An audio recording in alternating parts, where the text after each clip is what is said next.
So good morning সবাইকে, চলে আসলাম একটা নতুন ভিডিওতে। সো নাইট শিফট শেষ করলাম, শেষ করে এবার বাড়ি ফিরছি। তো যেতে যেতে মাথায় ভাবছি যে বাড়িতে গিয়ে রেস্ট করব না ভিডিওগুলো একটু এডিট করব। কারণ এখন আমি দুটো প্রফেশনের সাথে যুক্ত আছি। প্রফেশনাল বলবো না, জাস্ট স্টার্ট করেছি এখন, প্রফেশনাল লাইনে এখনো যাইনি। একটা প্রফেশনাল লাইন আমি অনেক বছর ধরে করছি, সেটা হচ্ছে আমার নার্সিং জব। তো আমি কলকাতায় একটা প্রাইভেট নার্সিং জবে চাকরি করি, সেটা আপনারা জানেন।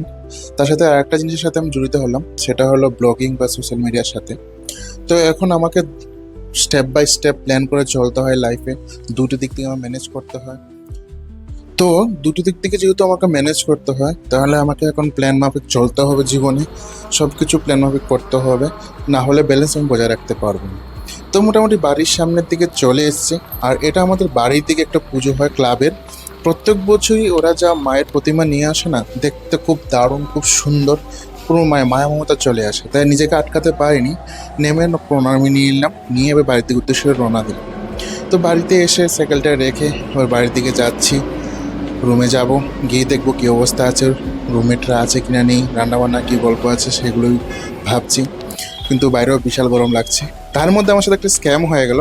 আমি লিফট দিয়ে যাচ্ছিলাম, তো হঠাৎ করে দেখছি লিফট বন্ধ হয়ে গেছে। আমি ভাবলাম লিফট খারাপ হয়ে গেছে, কিন্তু দেখছি যে ও আসলে কারেন্ট চলে গেল।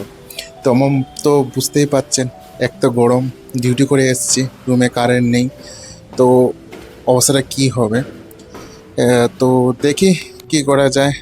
তারপর ফাইনালি যেটা হলো মিরাক্কেল, সেটা হলো ঘুমিয়ে গিয়ে দেখছি কারেন্ট চলে এসছে। তো মনে মনে বললাম যে ফাইনালি বেঁচে গেলাম, নাহলে আজকে আমি পুরো শেষ হয়ে যেতাম ডিউটি করে এসে। তো রুমে চলে আসলাম, রুমে এসে লাইট ফাইট জ্বালিয়ে ঝট করে ফ্রেশ ট্রেশ হয়ে নেব। সো ফ্রেশ ট্রেশ হয়ে নিলাম, নিয়ে এবার আমার রুমমেট আমাকে বললো চল খেতে আয়, নাহলে ঘুমিয়ে পড়লে তোর ডাকলে উঠিস না, দেরি হয়ে যায়, তো টাইমলি খেয়ে নে, খেয়ে তারপর ঘুমিয়ে। তো ফাইনালি খেতে বসে গেলাম। তো আজকে স্পেশাল মেনুতে হচ্ছে আমাদের মাছ। আমরা মাংসটা একটু কমই খাই, মাছটা বেশি খাই।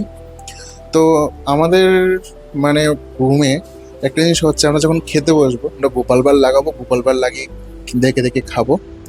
তো খাওয়া দাওয়া শেষের পর এবার ঘুমিয়ে পড়লাম, ঘুমিয়ে আবার ডিউটির জন্য রেডি হলাম। তো ডিউটির জন্য রেডি হচ্ছি, এবার যাব ডিউটিতে। সো আজকের জন্য অতটুকুই রাখবো ভিডিওটা বেশি বড় করছি না। ডিউটিতে যাই, সব দিন যদি একই রকম ভিডিও দেখায় আপনাদেরও বোরিং লাগবে, তো ছোটোখাটো ক্লিপ রাখলাম। তো মোটামুটি ডিউটিতে চলে এসেছি, এবার দেখা হবে নতুন ভিডিওতে। সবাই ভালো থেকো, সুস্থ থাকো, বাই বাই, টেক কেয়ার।